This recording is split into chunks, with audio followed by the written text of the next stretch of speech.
What's up, guys? You're listening to the Lifestyle Hub, the podcast that takes you behind the scenes and into the lives of inspiring individuals to not only educate, but unlock your true potential to live a healthy, active, and fulfilling life. I'm your host, Jason Grima. Now let's get this show on the road.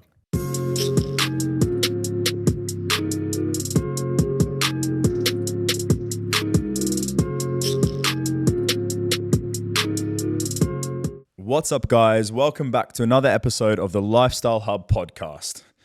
So, it's been a little bit of a minute. This is episode 24. I just want to take a second to obviously acknowledge how far we've come. So thank you for coming along the journey with me. I hope you enjoyed our previous episode with the very experienced Dr. Seaman. I hope you found that very insightful. This week, it is just with me. I wanted to take this moment to kind of timestamp August in particular as being the 6-year milestone that I've actually been over here in Dubai. Now, you're probably thinking, what's that got any relation to me? That's great, and this and that. But I want to kind of dive deeper and try to give you guys a little bit of one, inspiration, two, a little bit of a behind the scenes look at to how I actually got over here. Because I know there's a lot of people potentially stuck in positions that they would like to get out of in countries where they potentially would like to try something different or try something new, but they don't really know where to start, or they don't know if it's an option or it's something for them to do. So I want to kind of just quickly recount my journey. I'm going to try and keep it fairly personal so you guys can obviously connect with me, but also try to offer some value and education that you're able to take away and potentially, hopefully implement into your own current situation, and then hopefully into a journey that might get you, and fingers crossed, into a position that you'd love to be in. So for me, it's a celebration, 6 years. Obviously from moving from Brisbane to Dubai. It's been an incredible ride with challenges, growth. I've met so many amazing people. Some crazy transformations physically, mentally, emotionally. It's really been a defining chapter of my life, without a doubt. And I think for a lot of people, yes, transitioning from the age of 20 through to 30 is a very life-defining age. You're kind of trying to find your feet. Everybody says that 30 through to 40 is like where you start to really kind of harness in and lock in onto the area that you want to be, and you start to find the best traits in yourself and the life that you want to live. That's what they say. In the 20s, you're trying to find your feet a bit. And I felt like it was definitely a lot like that. But I think I want to share the insights into the journey itself. So obviously it began with me manifesting certain career changes in different locations.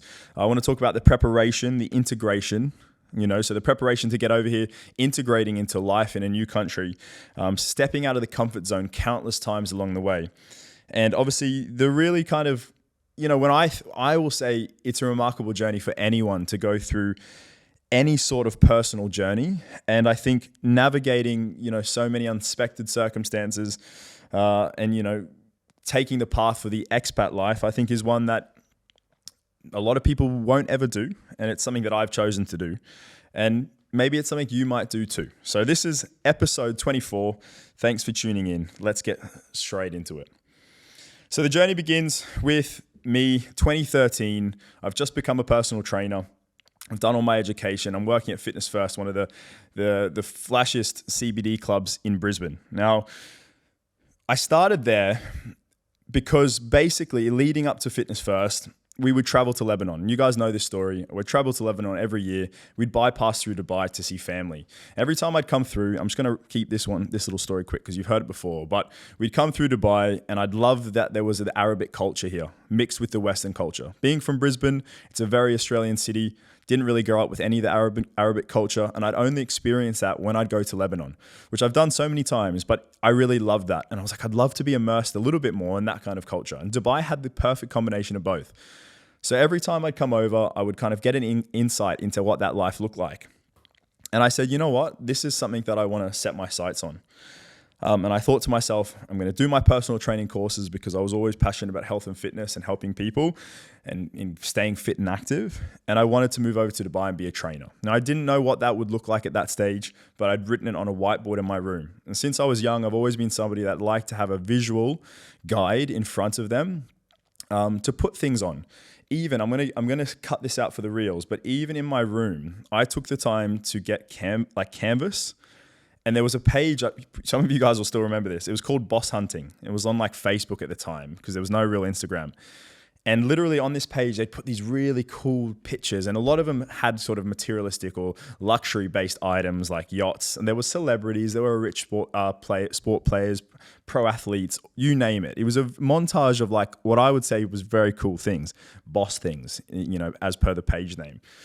And I actually printed all of these out, and I made like collages, multiple of them, that each wall of my bedroom was actually covered in these canvas with multiple images of things that I would like to have seen, in my life. I actually want to find and dig up the photos. I'd be curious to know now how many of them I've actually maybe ticked off or crossed. From memory, there's a few luxury boats there and a few luxury cars, so I can't say I've ticked those off just yet. But I think for me, it was about putting those things out there and setting myself a certain standard for things that I wanted to see in my life and I wanted to try to work towards. And this is where like that manifestation begins, and that you're dreaming and you're imagining and you're using your imagination to create, some direction. So by having that and the Dubai target on the wall, I knew that was in the back of my mind, but that wasn't paying the bills. So I was going to work every single day, working hard at Fitness First. And just by being passionate about something you do, it can unlock some amazing opportunities.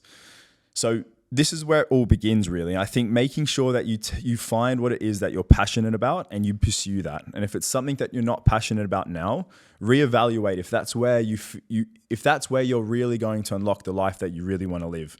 Because for a lot of people who aren't in an area that they're passionate about, I would say you probably feel like your opportunities are few and far between. And I think when you have that positive mindset and that enthusiastic mindset, opportunities just fly straight past you. And I've noticed that ever since I started pursuing fitness, that different opportunities keep coming my way. And it started when I went through into Fitness First. I'd been there a few years, and we actually had a personal trainer manager move to the club. And his name was Wayne Simeon. Now, Wayne's obviously a very great friend of mine, but at the time he was my manager. Didn't know him really from a bar of soap. And it was a manager and trainer relationship. As the time went on and he could see that my performance was continuing to excel, his performance with the team, I think we had some of the most glorious years of standards in that gym. The best vibe that could have been achieved was because of his leadership. But as him and I started to get a little more close and we started to do a bit of mentoring, and he helped me with different things, I actually found out that he'd actually been a trainer and a manager in Dubai, and he'd set up a lot of the Fitness First clubs over here. So for me, that was like, wow, that's funny. A guy's come to my gym in a position to manage me that's actually had so much experience over in the one city in the world that I really want to go to. For me, I took that as a sign. And I started to open up those conversations with him about transitioning. And I started to learn. And I was very timely with what I'd ask for. I never would just ask for info. It was about building that relationship and building that connection. And over time, over the years, we got to the year 2016. And I decided that I wanted the next step. I was busy, work was going great. I felt like I was in a plateau and I wasn't uncomfortable. And I felt like I wanted to take that next step. Dubai was on the radar, so I did a recon mission. Now, this is something I want to kind of talk to people about. There was a manifestation of where I wanted to be, the type of person that I wanted to be, what I wanted to do as a career, and where I wanted to do it. There is obviously the side of preparation. So a lot of people talk to me like, oh, I'd love to have a job in Dubai. And I'm like, cool, have you looked at any jobs? Have you done any research? Oh no, I just want to work there. Okay, that's good. But take that next step. Take a step to look at what jobs are available. Start following the relevant pages. Follow some relevant and key people. Fill your social media feed with that environment. Take some time to research. We're in a day and age now where you can simply hop on a plane to the desired country and do a little trip over there. Even better still, you don't even have to take a flight. You can just hop on the internet and they'll have so many different avenues that you can almost find out everything there is to know about that location and that industry. So I did the research. I started to find key locations and key trainers over in Dubai. And I put together a game plan. It was like a little mission. I flew over here to go through a little bit of a recon to see if I wanted to move over here and what direction that was going to take. I had meetings with a few different key trainers in the industry. I think I'd messaged Rob Sharp. I'd met with Jeremy Guire. I'd met with Ivan, who was a great trainer at Fitness First at the time. I'd met with Nathan Brown, also a very well-known trainer in the industry here and now an educator.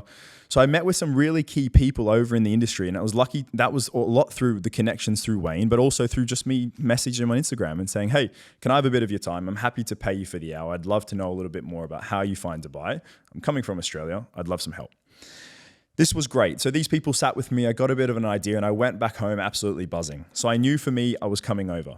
I didn't know how that was going to be, and I was still very, very lost. So I think researching the destination, preparing some things logistically is so important. Mentally preparing for that life change. Like I was starting to think, this is where I'm going. This is where I'm going. And I didn't know how and where yet, but I knew I was going, and I was going. And for the last few years, I'd obviously followed Ultimate Performance, who was one of the leading body transformation specialists in the world. I'd follow their social media pages because they put very valuable content up. One day I was scrolling and it said, looking for personal trainers, opening in Dubai, 2017. And I was like, wow, there you go. I'd been following these guys for years. I'm at that point, I'm still a bit lost, but I know I want to come here. And that just scrolls right in front of my face. Again, for me, that was another sign that things were coming together. The universe was kind of lining that up, that path. However you want to look at it, and from whatever belief angle you want to come from, for me, it was like the path was being put before me. I applied, I went through the steps. We did the interview process online, flew to Sydney for an interview. And long story short, I got the job and I was over here August 2017. And my first day with UP was Monday the 14th of August, which happens to be the intended release date for this episode, even though now you're listening to it slightly delayed just because of me being away. But 2 or 3 days prior to this was the day that I started my very first job in Dubai 6 years ago. So just like that, I was over here, couldn't believe it. And I mean, there's a total of roughly 280 million people living in a country that's not the country of their birth. And UAE in particular is home to 200 nationalities. You know, the Emirati population is only 10%, which means there's 90% of an expat community over here. And I feel like Dubai is a basket of so many people who are, regardless of where we work, you know, the social status, unfortunately, that's a thing here too. The earning bracket that we're in, that's obviously a thing over here. I feel like no matter what range people are in, we've all come over with the intention to have a better life, to potentially challenge ourselves. We've come over probably scared of what was going to happen, but we've taken that opportunity to try to better ourselves and have a better life. And I think it's just incredible that so many people have come down that road. Cool. So I'm here, section 2. Okay, navigating integration and overcoming challenges. Now, this is a tricky part. I'm in a new country, totally new culture. How do you navigate being in a place like Dubai, so many different cultures? How does that all work?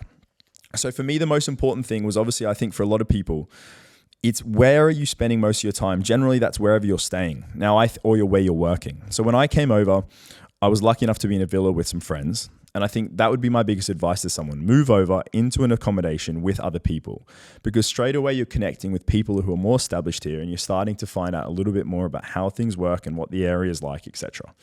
I think moving into a space on your own, besides it being expensive, it's obviously very tricky to then integrate.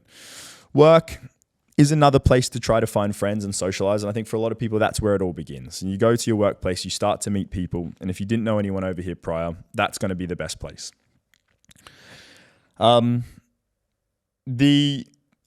Integrating and adapting to a new environment is always tough. And I think that's part of the fun at the same time. When I look back now, a lot of the time, through those years, I was probably just winging it. I worked at UP, decided that I wanted to then branch out on my own. I had 2 years that were more or less quite rogue with I was kind of going out to brunches. I was with some really cool friends, Nat, Jamie, Harry, Sean, Kelly, Sharon. We were kind of just doing whatever we wanted to do. We'd eat, ordering, going out, drinking, honestly, chilling, doing nothing, exploring the year. We had such a lovely time. It was like a really, really cool time.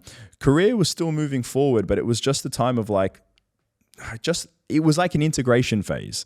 I think it was hard to actually say that I was really, really focused. I was kind of just taking what could come. And I think you need that when you go to a new location. I think putting the pressure on yourself of trying to integrate instantly into a very regimented routine can almost be a bit overwhelming. And I think that allowing myself that freedom was great. Now, what happens to a lot of people is that freedom actually sometimes never ends. And what very often happens, and that I see this all the time, and I sit with people who have gone down this road, is 3, 5, 6, 10, 16, 20 years have passed and they've still been going rogue, drinking, partying, spending money, living like, there's no tomorrow. And unfortunately, they've actually found themselves on a path that is totally different to the one that they first had intended to come over on, which have made being a career-driven task, financial-driven task, a family-orientated task, whatever that might have been. A lot of people end up getting distracted by all the lights and the shiny things in Dubai. Now, I see these people and they're at the point where they want to get themselves back on track. They want to try to narrow in. Usually it starts with their health because they've gotten out of shape. You can't sustain a late nights, low sleep quality, high work days, high alcohol intake, high calorie intake without probably costing some heavy hits to your physical composition. So unfortunately, a lot of people tend to change shape, change the way they look, and they don't feel good about themselves, and they go, look, enough's enough. I need to make a change. And that's if they've not got caught up with the wrong crowds, this and that, or they got themselves in a lot of debt. So there's a bit of a dark side there, but it's like anywhere. Basically, it's my job at that point to help people get back on the straight and narrow and try to get them down into a position where they feel more confident about themselves, focus on what they're doing. So where I'm going with this is, I think getting into that new environment, giving yourself that time to just integrate, try new things, enjoy, but not letting yourself get so far off the beaten track that you lose yourself and start to wander off that path. And all of a sudden you've got some solid regrets that 10 years didn't go according to plan, because ultimately time is always ticking against us. So I think from that point, it's all about then embracing the unknown and stepping out of that comfort zone where you go, okay, I need to potentially cut some circles of friends off. I've had conversations with a few people this week, and it was kind of like, look, when I decided to make some decisions to focus on my health and fitness and to better myself, a lot of people ended up leaving me on the side. They didn't want to know me. They didn't want to spend time with me. They treated me differently because I had made it quite clear that I was going to get to bed earlier. I was going to wake up earlier. I was going to devote time to training and to the gym. I was potentially not going to spend as much or spend so much on other people and throw my money around, and I was going to use it more positively on my family, on things that I wanted to do. And then a lot of those people who are kind of just going along for the ride tend to fizzle away. And that can be a quite confronting moment for people, because initially you're going to feel quite alone. And that's where you've got to kind of start to realize that there's 2 or 3 different pathways, which I'll get to.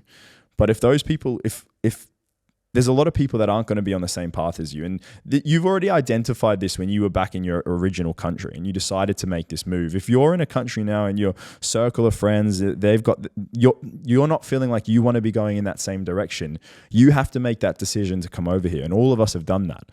My mates right now, all back in Oz, I love them to bits, but they've all got a similar lifestyle over there. I would say that I don't regret my choice to move over here. And it was something that I wanted to do. I wouldn't have been happy had I gone down that path, potentially the same as them.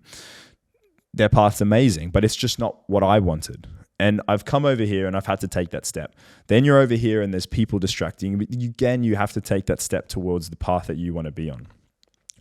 So I think, reflecting on the moments of growth, obviously trying to absorb myself into my business, into my career, and be around like-minded people. It's a lot easier when you're in a gym and you're around very motivated, dedicated people. But for a lot of you, it's not necessarily the case. You're around stress, long hours, some difficult work colleagues or bosses, because I hear those stories all the time. You've got responsibilities, bills, kids, pets, etc. So it can be tricky. Now, I think your first step is to try to put yourself around those positive, high energy people. And I'm going to be honest, are generally people that are probably doing some sort of training and in some sort of a fitness and healthy lifestyle routine. I don't think you're going to find anybody that's a positive, upbeat person, feeling good, enthusiastic, that's not really got some sort of connection in their week to some sort of activity. It might be dancing, it might be social sport, it might be just going for a walk every day, but they're doing something, I can guarantee you, to help work on their health and fitness, which is going to set their mind in the right way. Now, they're the kind of people that you want to surround yourself with. So for me, it was obviously trying to, I'm surrounded by those people quite often. I'm usually the person that people want to be surrounded by because that's what I kind of live and breathe, that stuff. So again, I'm trying to just talk to things from your point of view, guys, so you can kind of understand, so I can kind of paint that picture for you a little bit more, because I think my circumstances are slightly a little bit more, I mean, it's a little easier because I'm in the gym, I'm around those people, but it's also harder at the same time because I'm expected to always be that way, which is not the way. And that's why I've always found myself seeking people that help bring me up, because I can't always be the one bringing everyone else up. And that gets very tiring. And sometimes I need a boost, and I've got those people around me, which is amazing. So I think the most important thing is embracing change, acknowledging that you're going off that path, and then steering yourself back on and acknowledging that. This is how we lead down a road of, like, you know, personal development. This is where you see the benefits and the changes, and this is where you see those pivotal moments start to unravel. So, you know, here's a few reasons why change is good for you. You gain confidence. You become more flexible with unforeseen circumstances. Your lifestyle is enhanced, and that can be in multiple different ways. You'll feel like you're motivated. You've got drive. You wake up in the morning ready to roll. You develop skill sets, you know, that you can pass on to others, pass down to your kids, use to enhance your life, to do different things. You become more compassionate with other people, and you connect on a different level. And I think you continue to attract more and more opportunities. So the more you change and you grasp different opportunities, more opportunities continue to arise. And that's why the most important thing is to not settle for that plateau. And it's something that I've always tried to keep pushing and keep pushing and keep pushing. I mean, this podcast is an example of that. This was something I was definitely not comfortable doing initially. I enjoyed having a bit of a chat, but to then be 24 episodes in, this is out of my comfort zone. I sit in front of guests and I'm nervous. I take that as a good feeling, that there's some personal development and growth here. Little chapter 4, okay? Finding new habits and prioritizing fitness. So I think you've separated yourself from the distractions and you've put yourself back on the track, and you're trying to integrate into this lifestyle. You're buckling down in your finance and you're going, look, now's the time for me to pursue that vision that I wanted to pursue. I think the most important thing is to establish those habits and routines. And these are the things I talk about on my channel all the time. Headspace in the mornings, some form of exercise, simple things like 3 liters of water, getting into some training or an environment where you're active, watching what your nutrition is, whole foods, not falling into the trap of ordering junk food all the time, limit your alcohol consumption. Stuff like this is going to help you build productive habits. They're going to help you push and enhance your quality of life. A few ways you can incorporate fitness and wellness into your routine, guys. We know this. Social sport, go into the gym, get a PT, do some classes. You can do home workouts, do push-ups, whatever, something that's convenient for you. I would tend to suggest that the more social that activity, the better. You know, I've done multiple different CrossFit phases where I worked out with people in CrossFit boxes. And I met some amazing people that are still friends now. Even me as a trainer, I pushed myself out of just putting my headphones in and training on the bodybuilding floor, and I did social football. I met Sam Frolich, who's now a great friend of mine. I did a CrossFit Drop Zone, where I've met a lot of people there that are all, you know, friends. I mean, I've done heaps of different things, sporting events, football, gov games, different activities where I'm around other people, taking myself out of the comfort zone. So I think the benefits on this on mental health is through the roof, because what happens is that's the kind of, I think from our 20s to our 30s, we start to kind of find our place. And then at 30s, from a headspace perspective, our mental health perspective, we become a lot more aware of anxiety, depression-like symptoms, stress levels, poor quality of sleep, self-worth, self-confidence, and how we feel. So these attributes become more fine-tuned, and you start to notice and highlight things. And I think generally certain circumstances make these senses or areas spike for the worst. Putting yourself in front of exercise is one of the scientifically proven, most effective natural ways to improve any sort of mental health condition on a what can I do now basis, without any medication, etc. I'm not going to say it's cute. We'll have some experts on to talk about this topic. It's very important, very, very important. I'm not the person to dive into it, but I know that exercise is one of the most effective things to help put you in the right direction or on the right path to then start to make the right choices to improve any sort of mental health conditions that you may be facing. So this is a really important thing as well, because as you've come over here, you're away from your family. It can be tough. It's going to be tough. It is tough. And this is one of the best ways to try to, meet new people, but also balance that mindset and that mental health. When you're here, everyone wants to try and eat different foods. So it's trying to find that habits where you don't go out every single night trying different restaurants. There's 1,000 gazillion restaurants in Dubai. Literally, you could eat one every night and probably never finish them. So it's just finding that balance and not getting kind of distracted. So it's all about setting that routine. And I think habit formation is something people always have different views on, but it really is going to take an average of 59 to 70 days to really, fine tune a habit into the system. It's something that I try to do with my whiteboard trick that you guys have seen before. I have the whiteboard. You can put anything between 1, 3, 5, 10 different habits on there, where every single day I'll go and just go through the checklist to see if I've done it. And now there's so many things that I'd originally put on there that have actually become second nature to me, that I do without thinking. My habit list now, I'd love to actually have kept one from before, because they would be totally different. Now, for example, now I've got journaling on there. I've got stretching. I've still got the old 3 liters of water, things that I struggle with, but I tick them off, and it just helps me form those positive habits every single day. And it takes 2 seconds. It doesn't cost much. You can use a pen and paper. You can do it on notes on your phone, whatever suits. But just trying to keep those little positive behaviors quite conscious in your day. Cool. So I know there's a lot of different topics here, so I'm just trying to get you to keep following me on that journey as you listen. We've kind of figured ourselves back on the right path. We're around the right people. We're building positive behaviors for our mental health. We're establishing and implementing habits. Life's getting pretty good. So we're going to talk about the benefits of expat life, socially and personally. So, I think for me, when I look back in the last 6 years, I've had some incredible experiences. I started this podcast off the back of the fact that I've met so many incredible people. I've trained Premier League football players. I've met celebrities. I've been at different concerts I never thought I'd be to. I've trained Dubai-based celebrities. I've met with business owners, CEOs, people that I just would never have probably had crossed my path if I was in Brisbane in Australia. I kicked the footy around with Tim Cahill, Australian legend. I can always come back to that, but for me, that was still an unreal moment. So these things wouldn't have happened if I was in Brisbane. And I think, it's not to say that I might not go back there one day. I'd love to go back to Brisbane. There'll be a time and place for it, but it's just getting out and experiencing the world and getting uncomfortable with things that allows for those opportunities.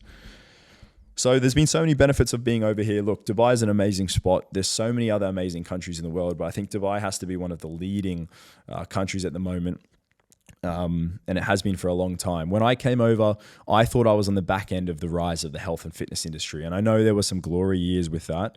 As trainers will say, there was times where things were absolutely incredible from a business perspective. But health and fitness is such a massive industry over here in Dubai. People value it. Unfortunately, there's so many temptations, so people need it. And it's great for me. But different industries have different perks. And I think in a lot of cases, you can come over here and be in an industry that's going to give you the opportunity to have a really exciting future. Over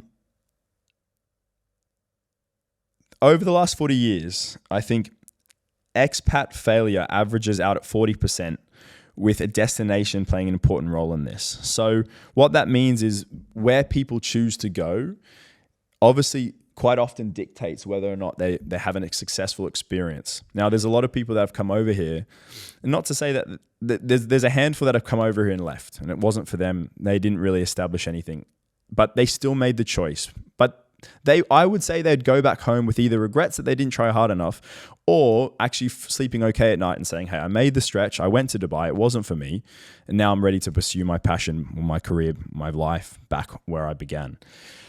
For the others, it might be redundancy. It might be financial debt or struggles. It might be your breakups, or you're moving over positively with a new partner to another country.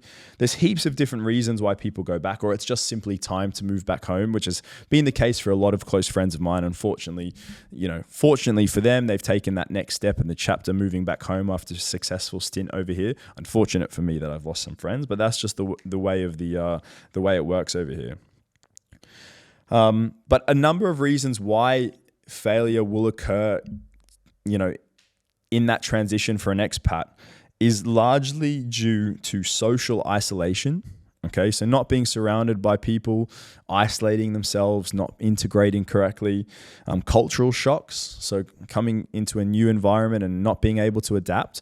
I think a lot of that still leads back to that social isolation, because the more you're around a different culture, the more you might be able to respond or to integrate.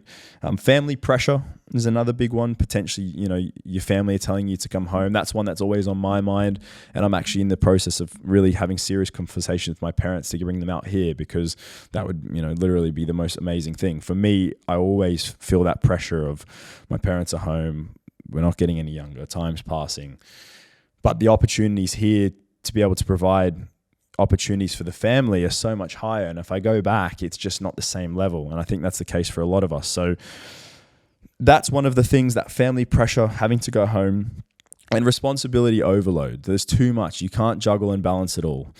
I would say Dubai can be quite lenient with responsibility, in the sense that I think people here are a little bit more privileged. Maybe they don't realize it, but they're able to get a lot more assistance. Things are so much more convenient than any other places on the earth.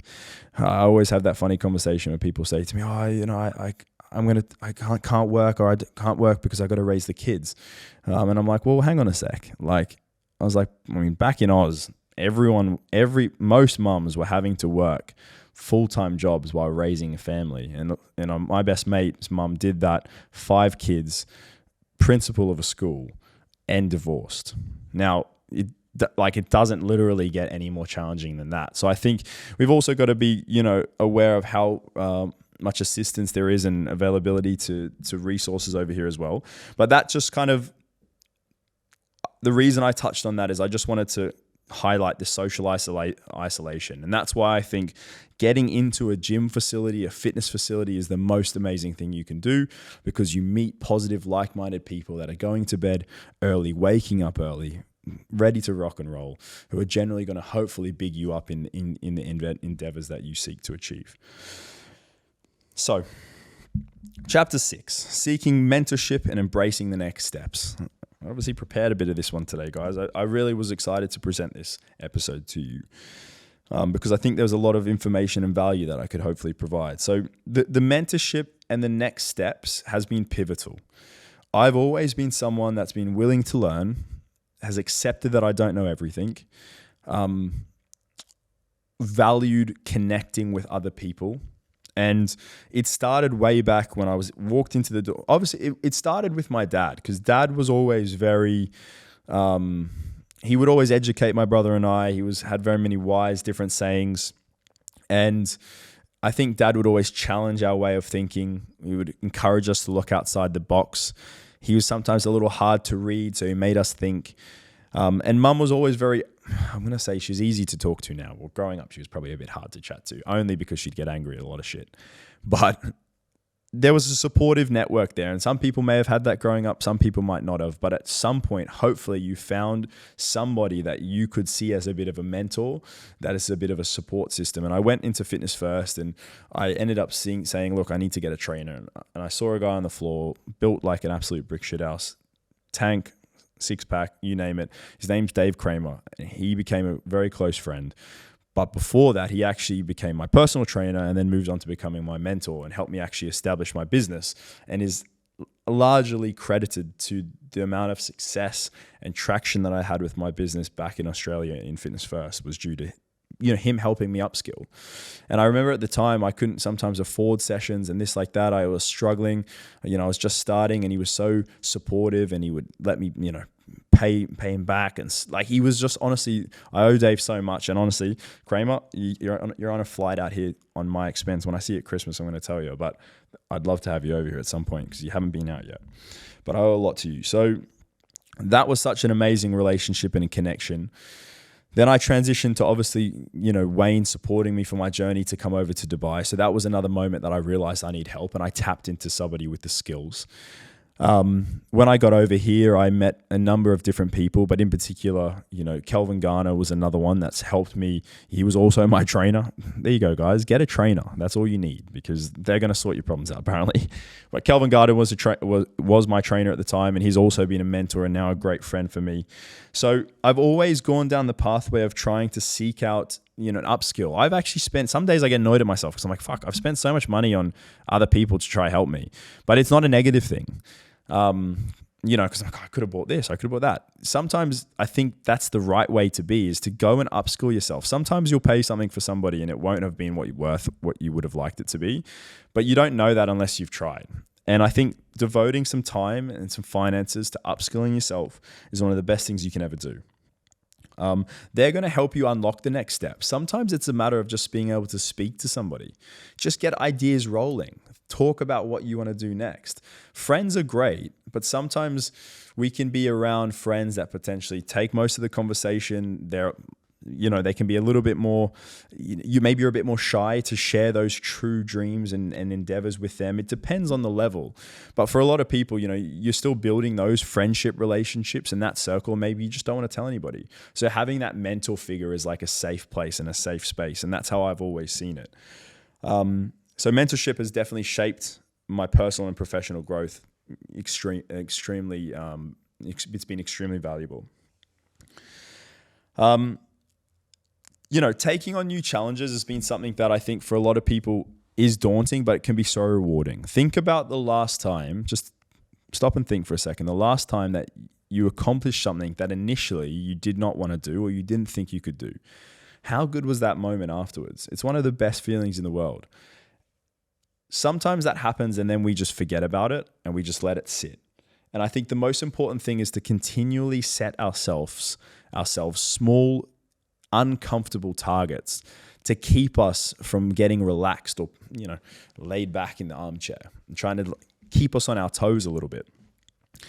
I mean, I always find myself doing slightly stupid things when it comes to my physical fitness, where I'm pushing myself into uncomfortable areas. But I always try and tell myself while I'm doing it that it's good to feel uncomfortable and I should be feeling that discomfort or sometimes pain. People have different tolerances to this and they apply it in different areas, but I think it's very, very important. 76% of people think mentors are important, but only 37% take the time to actually get one. So there's a big difference. You could acknowledge that I've said this today and make no effort to go out and find somebody that's going to potentially help you unlock your potential. Or you could take heed of what I'm saying. Maybe you know someone already and you've been hesitant. Why don't you commit to it? And if you don't, maybe it's time to actually look around and see if there's somebody that can help you take you to the next level. 97% of individuals with a mentor say they find the experience to be a valuable one. And 89% of those who have been mentored say they go on to mentor other people. I know within me that in 20, 30 years, or maybe even sooner, actually I'd like to think quite soon, to be fair, with a few things that I've got lined up, that I'll have the opportunity to be able to mentor people that are same like-minded way as me, that I can help them feel comfortable and unlock the dreams that they want to dream. I mean, I think I do this on a daily basis, but not to quite that extent. This is my job. I'm a trainer or a lifestyle coach. But I think it's a really important thing, and I would love and encourage a lot of you to unlock that side, and you'll be very, I'd like to think you'll be very thankful for it. Chapter 7, the whirlwind of relationships and self-discovery. Now, talking about the roller coaster of friendships and relationships during the expat journey is huge. Like you guys know my story quite well in the sense that I came over here, I was in a long distance relationship. So that was very tough on me initially. I was isolating myself because I didn't want, 1, temptations, 2, for them to think that I was up to no good, 3, it was just pointless distractions. But that made it very hard to actually connect with people. So the long distance relationship's tricky. So trying to balance that's a hard one as an expat, and that's a circumstance that a lot of people are in. People get married. I feel like things move quicker in Dubai. I'm also another perfect example of that. I'm just going to grab a quick drink. Just a nervous drink before I talk about the next topic. The old divorce, I rushed into that. So that was a circumstance that, really was rushed. COVID came around. That was a tough time for everyone over here. But that was another, life journey that I went through, but it was a relationship focus that went and fell because of, because I was out here. It probably wouldn't have happened back home in that particular style. There were positive lessons that I've learned. I know now what I'm looking for, and it's very nice to say that I'm in a position and in a relationship now that is exactly what I want. But I wouldn't have known that had I not gone through the scenarios prior. And I think that's all part of that self-discovery. You're going through that journey, you're unlocking different things, you're learning. So you've got to kind of embrace that change as well. And it's the more you're in that fitness routine, you're around those energized people, making the right choices, you're doing your habits, you're working on your mental health, your friendships and relationships are only going to benefit for it. I've noticed so many people, particularly clients, have improvements with their friendships and relationships when they get more fit, more active, more fine-tuned on what they want, more energetic and more positive to be around. So it all kind of intertwines. I think creating that support system here is so important. Understanding that you have people to call on and that are going to help you and support you to do better is so important. It's easy to have a lot of fake friends and fake people and people that might not necessarily have your best interests at heart. There's a lot of people here willing to take, but never give. And I think that's where you've got to kind of find those boundaries. And I'm lucky enough to have found a great support network of people, but I've also got less time for certain people because it is one-sided. And that's just all a part of learning and going through this process. My biggest thing that I kind of value above all else is trust. And when people lie or people are deceitful or, they have their own agendas, I don't really have time for that. I would say I'll be honest, I'm slightly more naive in the sense that I kind of think everyone's got, their heart in their sleeve and they are what they say they are. And unfortunately, I find out, literally divorce literally went that exact way. But I find that people tend to kind of talk a lot of shit. So the more you kind of go through that and you learn about that and you understand that, the better it's going to be for you. But it is important to have those support systems that can ground you, counsel you, and support you through that journey. People aged between 18 to 25 are the largest portion of single people. Okay, obviously. Now, 40% have settled down. 44% of those have settled down with a partner. In typical different circumstances in other countries, in other cultures, in other cities. Over here, 71% are still yet to find that special somebody, which basically means there's a lot of people still trying to find that right relationship, that right connection. And often that can be, and I've said this in previous episodes, it's about understanding yourself, being better, feeling more comfortable being alone, feeling happy and accomplished with who you are is the best possible starting position for you to then meet the right person. And I think for me, that's probably where I'm at right now and how I met Vic, because I went through different relationships. I was constantly evolving. And I feel like now I'm really starting to kind of figure out who I am. And it's so much easier for me to actually work on a relationship when I'm quite strong with where I'm at or where I want to be. Of course, you have to make compromises. We all know that. But it's good to really know where you're at. So chapter 8, I'm trying to think, I was really writing this one. That's 9 chapters, guys. We're getting through it. We're nearly there. Solitude to companionship. So I'm going to say my dogs and genuine connections. So I think the most important thing here is building those genuine connections with people. For mine, I have obviously a massive connection with my huskies, as you guys know. But for a lot of people, it is their pets, it's their kids, it's their friends. But it's trying to not allow yourself to be solo and in too much solitude. Solitude is good and alone time is good, but having having the ability to be surrounded by companionship and connection is so important. You can make the choice to say, hey, I'm having a night in tonight, or hey, I just want a bit of time on my own, or I'm going out for a spa day on my own, or just sitting with your pets and not being social. That's great and that's important to have, but it's also good to be able to lean into those companionships. You can't do it on your own. Simple as that. It's been hard. It's hard to find those right connections. And I think the biggest thing that I've learned from maintaining authentic relationships is, like I said before, is trust. I like to be open and transparent. Open and transparent. I think that's a very important thing. It's something a lot of people aren't. I think talk less shit, because the amount of times I've sat in front of people and they've literally just thrown so much garbage my way, you can see straight through it. And straight away I chalk them up as like probably somebody that's not really worth much of my time. That's my own interpretation, but I'm just not here to listen to spiel. And I don't think a lot of you guys should be either. So I think that they're probably three of the more important key factors that I take away from building those genuine connections. Pets, guys, can be I would say my dogs were the most pivotal positive thing for me since going through the divorce. That was it was a tough time purely because my family were away, COVID was happening, the manner of which it happened, was a very dishonest process from the opposite side. So for me, it was like I felt quite lost, and I knew that I could only really I felt the most trust and safety around just chilling with my pets, and I'd go to the desert every day and I'd hang out with them. Now, more than 40% of dog owners have better social lives. I'm coming to you with the stats today. I wanted to give you a bit of research behind what I'm saying. People who own a dog are 50% more likely to get the recommended amount of exercise. So that's one thing. I can be the first to vouch for that. I literally have to walk 2 hours a day. Dog owners who live alone with their pets have a 33% less risk of dying prematurely.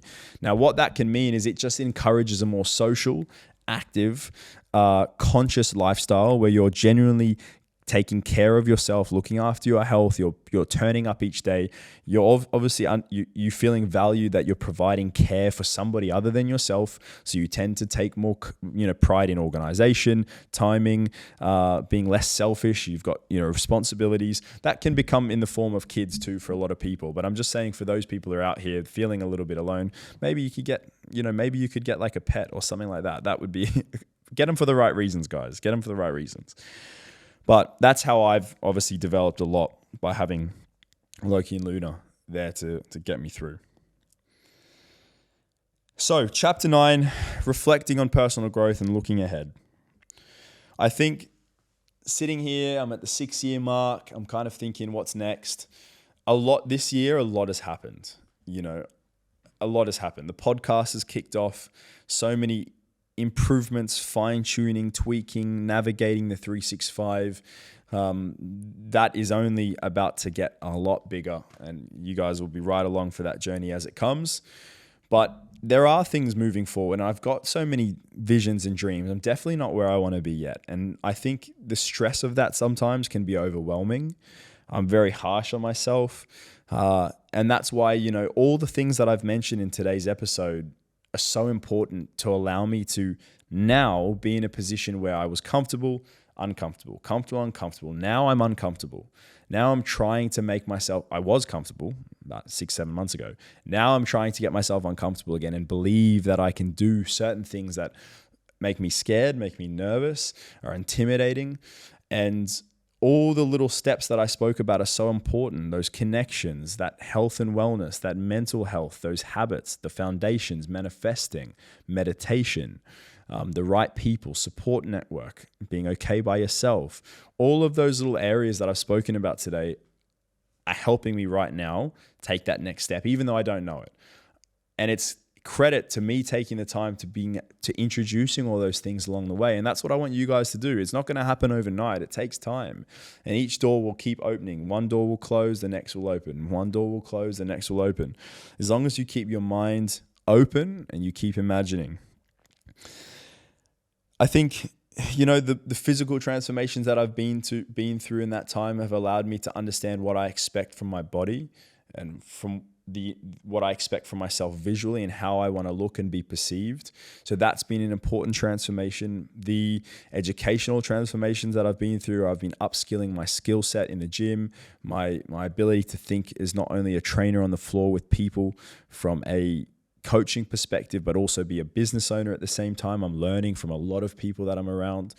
So it's all about kind of continuing to learn and develop, but also take a second to be grateful for the opportunities that you've been able to have.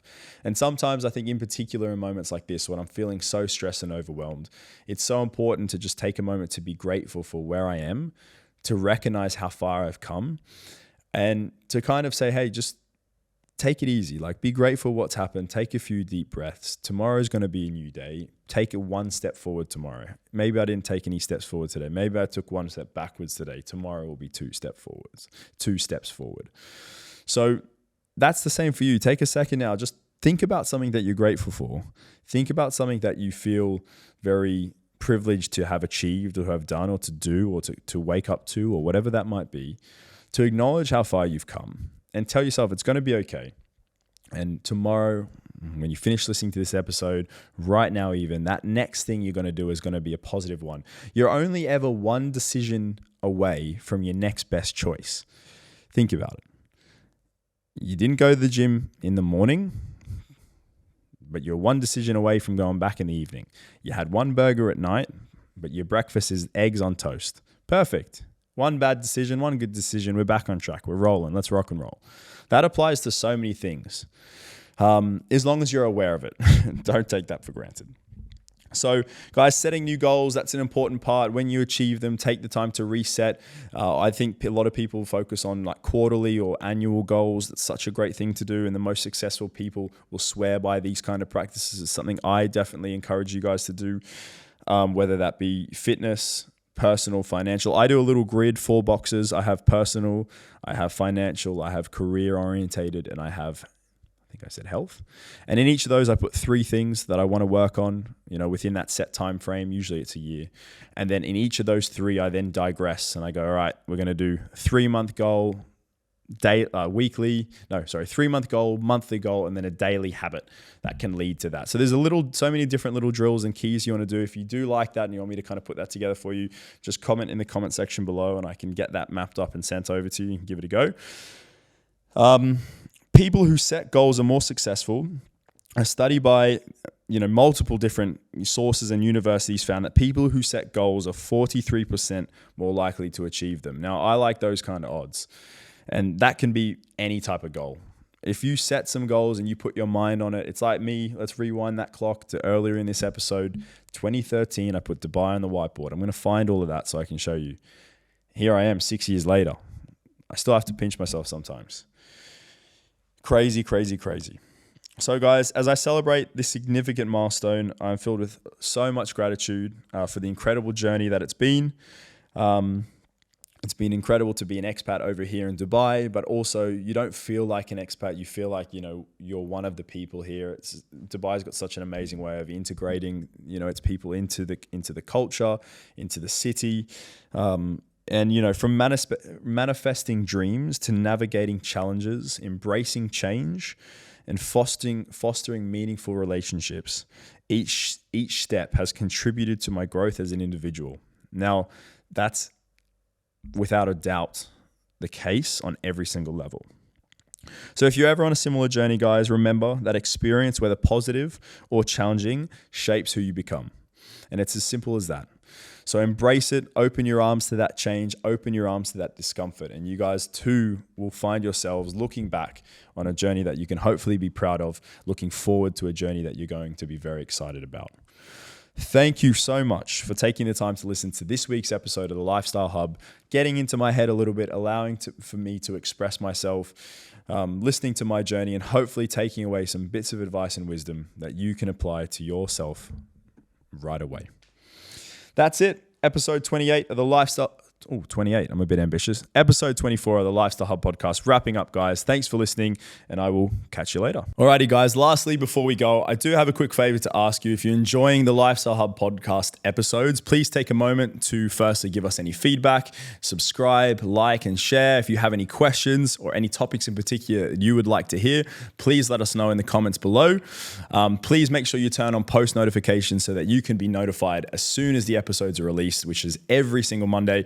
It's our focus to try to get that to you every single week. Thank you so much for listening in. This is the Lifestyle Hub podcast. I'm your host, Jason Grima. Until next time, catch you later.